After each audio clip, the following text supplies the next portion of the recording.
ఇవాళ ఉగాది శుభముహూర్తాన మెగాస్టార్ చిరంజీవి యువ దర్శకుడు అనిల్ రావిపూడి కలయికలో కొత్త చిత్రం లాంఛనంగా ప్రారంభమైంది.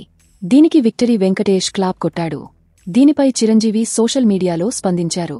ఈ ఉగాది సందర్భంగా అద్భుతమైన దర్శకుడు అనిల్ రావిపూడి, నిర్మాతలు సాహు గార్పాటి, సుస్మిత కొణిదెల బృందంతో ప్రయాణాన్ని ప్రారంభించడం సంతోషంగా ఉందని తెలిపారు. ఈ సినిమా ప్రారంభోత్సవానికి విచ్చేసిన ప్రియమైన వెంకీమామ, ఇతర సినీ స్నేహితులందరికీ ధన్యవాదాలు తెలుపుతున్నానని వెల్లడించారు. సంక్రాంతికి రఫ్ఫాడిద్దామంటూ తన ట్వీట్లో పేర్కొన్నారు. పేరు పెట్టని ఈ సినిమాను వెంకటేష్ దగ్గుబాటి, అల్లు అరవింద్, ప్రముఖ దర్శకుడు కె రాఘవేంద్రరావు తదితరులు హాజరైన విశాలమైన పూజా కార్యక్రమంతో ప్రారంభించారు.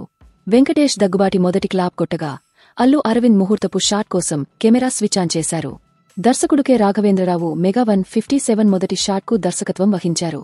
గ్రాండ్ లాంచ్ వేడుక నుండి కొన్ని స్నీక్ పీక్లను పంచుకుంటూ చిరంజీవి తన అధికారిక ఇన్స్టాగ్రామ్ హ్యాండిల్లో ఇలా వ్రాశాడు. ఈ ఉగాది ఆనందకరమైన సందర్భంగా అద్భుతమైన దర్శకుడు అనిల్ రావిపూడి, నిర్మాతలు మరియు మెగా 157 బృందం మొత్తంతో నా ప్రయాణాన్ని ప్రారంభించడం నాకు సంతోషంగా ఉంది.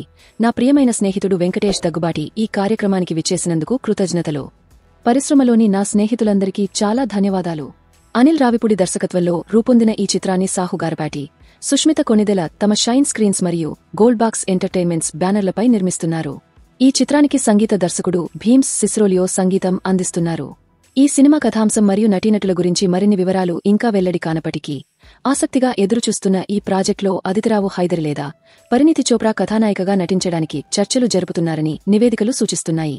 అయితే అధికారిక ధృవీకరణ కోసం వేచి ఉంది. మరో విషయమేమిటంటే, ఇటీవల సెన్సేషన్ హిట్ సాధించిన కోర్ట్ స్టేట్ వర్సెస్ ఏ నోబడి సినిమాతో చాలా కాలం తర్వాత పెద్ద తెరపైకి తిరిగి వచ్చిన నటుడు శివాజీ ఈ చిత్రంలో చిరంజీవి తన నటనను ప్రశంసించడం పట్ల తన ఉత్సాహాన్ని వ్యక్తం చేశాడు.